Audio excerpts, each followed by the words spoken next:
Hello दोस्तों, मैं दिलशाद अहमद आपके लिए लेकर के आया हूँ एक और नई वीडियो। तो आज हम बात करने वाले हैं गूगल के स्पैम अपडेट को किस तरीके से आप ओवरकम कर सके।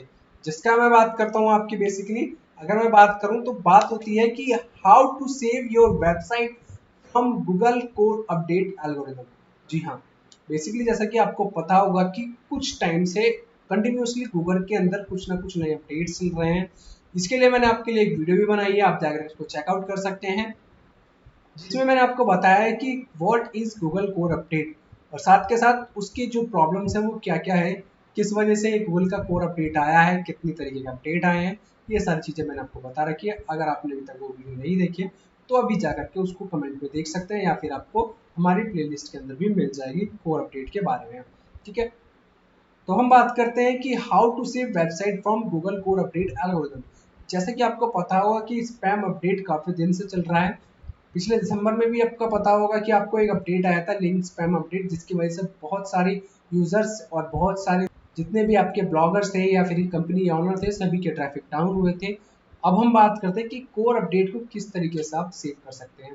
तो बेसिकली अगर इसकी बात करूं तो बेसिकली मैं 7 आपको ऐसे तरीके बताऊंगा जिसके तरीके से आप इसको सेव कर सकते हैं। बाकी अगर मैं बात करूं तो इसमें बहुत सारी और चीज़ें भी होती हैं एसईओ से रिलेटेड, जिसमें आपको अपनी चीज़ें ठीक करनी होंगी। अगर आप ये 7 तरीके बेसिकली अगर ठीक कर सकते हैं तो ठीक कर लीजिए, अदरवाइज आपको किसी ना किसी एक एसईओ एजेंसी से आपको कांटेक्ट करना होगा जो आपकी ये सारी चीज़ें चेक कर सके। इसके लिए अगर मैं बात करूँ तो बेसिकली वो 7 कौन कौन से तरीके हैं, तो बेसिकली वो 7 तरीके हैं ये। सबसे पहला है आपका on page SEO. On page SEO की बात करूँ तो ऑन पेज एसईओ के अंदर आपके बहुत सारे टेक्निकल टर्म्स आते हैं, जैसे टाइटल टैग, मेटा टैग, आपका कंटेंट का जो यूआरएल हो गया वो हो गया, और भी बहुत सारी चीज़ें आती हैं इसके अंदर। ठीक है, दूसरा हम बात करते हैं टेक्निकल एसईओ। टेक्निकल एसईओ के अंदर आपकी वेबसाइट के अंदर इंटरनल लिंकिंग किस तरीके से होती है, उसको कैनोनिकलाइजेशन कैसे कर रखा है, ठीक है, उसका फीचर स्निपेट्स क्या आपने कोड क्रिएट कर रखा है नहीं क्रिएट कर रखा, फेसबुक का आपने ट्विटर कार्ड आपने क्रिएट कर रखा है, ओजी क्रिएट कर रखा है नहीं कर रखा। ठीक है, ये सारी चीज़ें आपकी उसके अंदर आती हैं टेक्निकल एसईओ के अंदर। अब बात करते हैं वेबसाइट अथॉरिटी की। वेबसाइट अथॉरिटी जो होती है आपकी बहुत ही मेजर फैक्टर होता है अगर आपकी कोई वेबसाइट रैंक कर रही है गूगल के ऊपर। तो अगर आपकी वेबसाइट की अथॉरिटी बहुत कम है, जैसे कि मैं आपको बहुत सी वेबसाइट्स का भी यहाँ पे दिखा दूंगा कि आपकी वेबसाइट की अथॉरिटी, जैसे कि मैं आपको दिखाई देता हूँ, मैं आ चुका हूँ सैमरस के ऊपर, और सैमरस के ऊपर आने के बाद जैसा कि यहाँ पे आप देखेंगे, यहाँ पे मैंने 5 अलग अलग वेबसाइट्स ली हैं।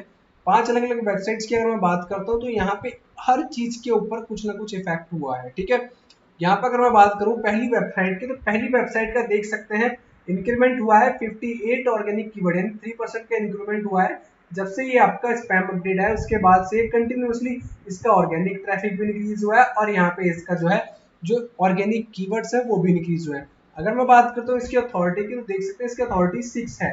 ठीक है, ये पहले जो अथॉरिटी थी इसकी 0 थी, 0 के बाद 2, 2 के बाद 6, यानी 0 से लेकर के इसकी 6 अथॉरिटी तक होते होते इसकी जो कीवर्ड्स हैं वो इंक्रीज हुए। बात करें सेकंड वेबसाइट की, तो सेकंड वेबसाइट की अगर मैं बात करूँ तो यहाँ पे देख सकते हैं ऑर्गेनिक जो ट्रैफिक है ये 4 तारीख का जो ये डेटा है, 4 तारीख के बाद ये कंटिन्यूसली ड्रॉप हुआ है। यहाँ पे जो एरो देखेंगे ये 4 तारीख का है, 4 तारीख के बाद ये ड्रॉप होता चला गया और कंटिन्यूसली ड्रॉप होता जा रहा है। यही बात करें ऑर्गेनिक अगर कीवर्ड्स की, तो यहाँ पे ऑर्गेनिक कीवर्ड्स भी यहाँ से ड्रॉप हो रहे हैं कंटिन्यूसली। ये क्यों हो रहे हैं, इसके अंदर बहुत से ऑन पेज का इश्यू है। हर वेबसाइट के अंदर सेम इश्यू नहीं हो सकता, हर वेबसाइट में कुछ ना कुछ नया इश्यू हो सकता है।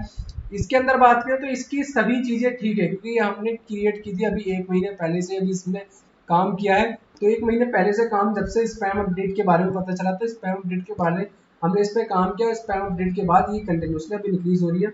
इसकी अथॉरिटी 0 से 6 लेकर के आए 1 महीने के अंदर, और जल्द से जल्द इसकी अथॉरिटी यहाँ से इंक्रीज हो जाएगी, यहाँ पे आपको 15 से 20 पहुंच जाएगी 2 महीने के अंदर। ठीक है, अब बात करते हैं ये सेकंड, ये हमारी एक वेबसाइट है अलग।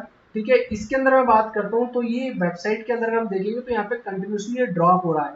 इसके अंदर ऑन पेज की प्रॉब्लम है, काफी सारे ऑन पेज प्रॉब्लम है, मोबाइल विजिबिलिटी इशू है, जैसा कि यहाँ पे आप देख सकते हैं। यहाँ पे जो मैंने एक पॉइंट रखा है वो मोबाइल फ्रेंडली वेबसाइट का भी रखा है, तो इस पे मोबाइल फ्रेंडली इशू है। जो आपने पढ़ा हुआ, अगर आपने गूगल सर्च कंसोल ओपन किया होगा तो उसमें कोर वेब वाइटल्स का ऑप्शन आता है। तो कोर वेब वाइटल्स इसके बहुत सारे पेजेस के अंदर नहीं है, 1000 से भी ज़्यादा।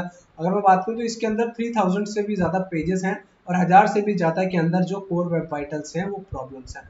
तो उसकी वजह से ये आपके चेंजेस हुए हैं। उसमें भी टाइटल, मेटा टाइटल यानी ऑन पेज का भी काफ़ी सारा इशू है और मोबाइल विजिबिलिटी का भी इशू है, तो जिसकी वजह से ये डाउन हुई होंगी। साथ के साथ इसके अंदर जो कंटेंट है, मोस्टली जो आपके जो पेजेस के ऊपर कंटेंट नहीं है, सिर्फ आपका जो थोड़ा सा इसके जो भी आपका कंटेंट स्लो है, यानी आपका जो मेन टाइटल है, टाइटल दे रखा है, उसका मेटा डिस्क्रिप्शन लगा रखा है, बस।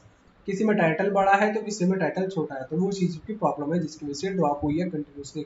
यही मैं बात करता हूँ ये थर्ड वेबसाइट की। तो थर्ड वेबसाइट में यहाँ पे अगर मैं बात करता हूँ तो यहाँ पे देख सकते हैं ये कंटिन्यूसली यहाँ से ड्रॉप हो रहा है। और यहाँ पे भी देखेंगे तो यहाँ पे पहले तो जब ये आपका अक्टूबर का स्पैम अपडेट आया था तो अक्टूबर के बाद ये ड्रॉप होना चालू हुआ और फिर ये अभी तक इंक्रीज नहीं हुआ। और फिर बीच में आपका स्पैम अपडेट के बाद यहाँ पर अगर मैं बात करूँ, यहाँ पे अगर देखेंगे तो ये आपके अपडेट आया था यहाँ पे रैंकिंग अपडेट में, आपको लाकर दिखा देता हूँ कि यहाँ पे एक हेल्पफुल कंटेंट अपडेट आया था सितंबर में। और सितंबर में ये आपका जो ये इंक्रीज हो गया था, इंक्रीज के बाद 4 तारीख के बाद ये फिर वापस से डाउन हो गया, ठीक है। तो इस तरीके से इसके अंदर क्या है, इसमें सेम टाइप का, इसमें भी ऑन पेज की प्रॉब्लम है, जिसमें ऑन पेज में आपका टाइटल, मेटा टाइटल ये नहीं है, और भी बहुत सारी चीजें हैं जिसमें आप क्या कहते हैं, जिसको आप अपनी ऑन पेज किसी भी टूल से जाकर के चेक कर सकते हैं कि क्या क्या इशू है। अगर आपको वो इशू प्रॉब्लम नहीं पता है तो उसको जाकर के चेकआउट कर सकते हैं, या किसी भी एसईओ एजेंसी को हायर करके उससे जाकर के बात कर सकते हैं, ठीक है। बात करते हैं चौथी वेबसाइट की। तो चौथी वेबसाइट में अगर देखेंगे तो यहाँ से कंटिन्यूसली ये ऑर्गेनिक जो ट्रैफिक है वो कंटिन्यूसली डाउन होता जा रहा है, डाउन होता जा रहा है, और अभी बिल्कुल यहाँ के बराबर अगर हम देखें तो 80% आपका जो ट्रैफिक है वो डाउन हुआ है। यहाँ पे अगर 80% यहाँ पे देखें तो यहाँ पे जो कीवर्ड है वो 40% आपके रेगुलरली डाउन हुए हैं। आपका अगर बात करते हैं कीवर्ड की, जो रैंकिंग रेफरल डोमेन है, यहाँ बैकलिंक्स का डेटा दिखा रखा है कि आपकी वेबसाइट में बैकलिंक कितने हैं। इसकी बात करें तो ये वेबसाइट में बैकलिंक्स ना के बराबर है, अथॉरिटी आपकी 10 है। अथॉरिटी क्यों जाता है, अथॉरिटी के भी 3 अलग अलग फीचर्स हैं। अगर आपने अथॉरिटी की वीडियो नहीं देखी है तो वो जाकर के हमारी प्लेलिस्ट में देख सकते हैं कि अथॉरिटी किस तरीके से मेजरली काम करती है, ठीक है। यहाँ बात करते हैं पांचवी वेबसाइट की। पांचवी अगर वेबसाइट की बात करें तो यहाँ पे आप देखेंगे यहाँ पे कंटिन्यूसली जो ऑर्गेनिक कीवर्ड है यहाँ पे ड्रॉप होते जा रहे हैं। यहाँ पे कुछ टाइम तक जो आपके जो ट्रैफिक है वो ट्रैफिक आपका डाउन हुआ था, यहाँ देख सकते हैं 4 तारीख के बाद ये ट्रैफिक डाउन हुआ था, लेकिन अब ये इंक्रीज हो रहा है। इंक्रीज क्यों हो रहा है, ये इन्होंने क्या करा उसके बाद, जैसे ही आपका अपडेट से इसकी जो इनकी जो ट्रैफिक है वो डाउन हुआ था, इन्होंने अपने पेड एड चला दिए। जी हाँ, पेड ऐड चलाने का फायदा होता है। पेड ऐड चलाने से क्या होता है, आपकी अगर वेबसाइट के ऊपर अगर यूजर्स नहीं आ रहे थे तो वो यूजर्स आना चालू होते हैं। अगर यूजर्स आना चालू होते हैं तो गूगल को पता चलता है कि आपकी वेबसाइट पे यूजर्स अवेलेबल है। जितनी ज़्यादा देर आपकी जो वेबसाइट के ऊपर यूजर स्टे करते हैं उससे आपकी वेबसाइट की रैंकिंग जो है वो इंक्रीज होती है। यानी आपकी वेबसाइट पे जितनी ज़्यादा देर यूजर्स प्रेजेंट रहेंगे, अदर इफेक्ट पड़ेगा आपकी वेबसाइट पे। गूगल को पता लगेगा कि वेबसाइट आपकी काफ़ी ज़्यादा अच्छी है, यूजर्स फ्रेंडली है, जिसकी वजह से यूजर्स यहाँ पे प्रेजेंट है। उसके बाद ये जो यूजर्स का जो डेटा है वो देख सकते हैं इंक्रीज हुआ है, यानी जो आपके जो कीवर्ड है वो वापस से इंक्रीज हुए हैं।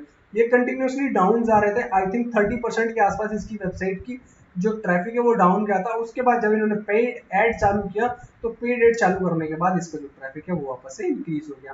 तो इस तरीके से क्या है, अलग अलग चीजें हुए यहाँ पे आपकी हर वेबसाइट के अंदर चेंजेस होती है। अब वापस से मैं आपको दिखा देता हूँ चौथा आपका मोबाइल फ्रेंडली वेबसाइट। मैंने आपको बताया था कि मोबाइल फ्रेंडली एक one of the major issue है आपकी अगर वेबसाइट को रैंक कराना है तो। अगर आपकी वेबसाइट के अंदर मोबाइल फ्रेंडली का भी कोई भी आपका जो पेज है जो आपका नहीं चल रहा है, उसको अगर आपने क्रॉल करा करके देखा है तो क्रॉल करा के चेक कीजिएगा उसमें मोबाइल फ्रेंडली का इशू तो नहीं है। अगर आपकी वेबसाइट में मोबाइल फ्रेंडली का इशू है तो उसको चेंज कर सकते हैं।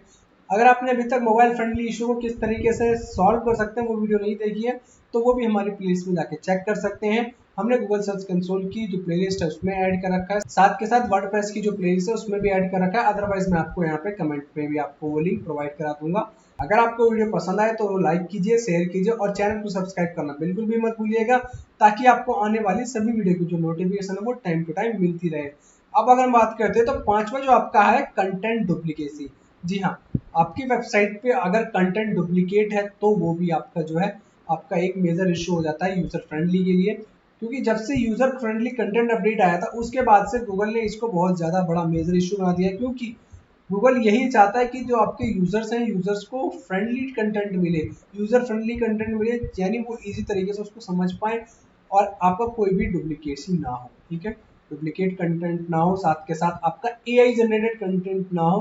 ठीक है, एआई जनरेटेड कंटेंट में भी उसका क्वालिटी जो होती है वो काफ़ी अच्छा हो। आपका एआई का कंटेंट हो कोई बात नहीं, लेकिन अगर उसकी क्वालिटी अच्छी नहीं है तो वो भी आपका बेकार है, वो भी आप गूगल जो है उसको क्या कर सकता है, डाउन कर सकता है।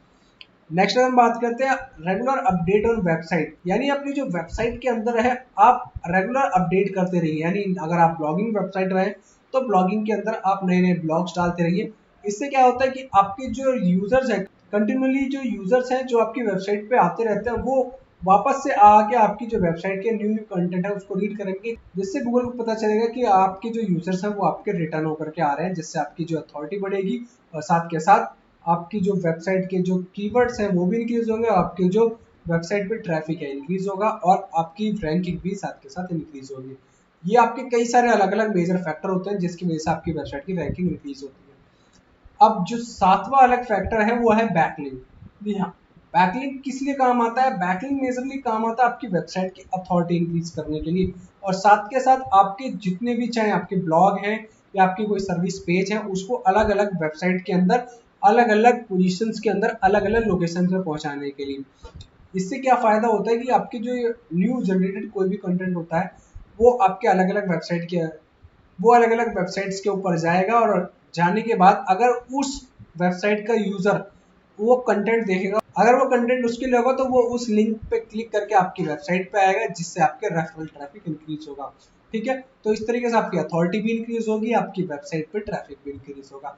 अब बात करते हैं आठवां फैक्टर। आठवां है आपका मैनी मोर। मैनी मोर मतलब यानी आपकी और भी बहुत सारे अलग अलग 200 से भी ज़्यादा आपके मेजर फैक्टर होते हैं जिसकी वजह से आपकी वेबसाइट की जो रैंकिंग है वो इंक्रीज होती है। रैंकिंग इंक्रीज होगी तो आपकी वेबसाइट पे क्लिक्स इंक्रीज होंगे, ट्रैफिक इंक्रीज होगा और भी बहुत सारी चीज़ें। तो आज की वीडियो में सिर्फ इतना ही। अगर आपको ये वीडियो पसंद आई है तो इसको लाइक कीजिए, शेयर कीजिए, कमेंट करना बिल्कुल भी ना भूलें, और अगर चैनल पे नए हैं तो चैनल को सब्सक्राइब करना बिल्कुल भी ना भूलें, ताकि आपको आने वाली सभी वीडियो की नोटिफिकेशन टाइम टू टाइम मिलती रहे। अगर आपने अभी तक हमारे सैम्पल्स की वीडियो नहीं देखी है, लाइट स्पीड स्टूडियो की वीडियो नहीं देखी है, गूगल सर्च कंसोल की वीडियो नहीं देखी है, तो आप हमारी प्लेलिस्ट में जाकर के चेकआउट कर सकते हैं। आपको हर चीज़ की प्लेलिस्ट फ्री में अवेलेबल है। आप जाइए, उसको चेकआउट कीजिए और देखिए और अपनी नॉलेज इंक्रीज कीजिए। अब हम मिलेंगे आपको नेक्स्ट वीडियो में, तब तक के लिए थैंक यू।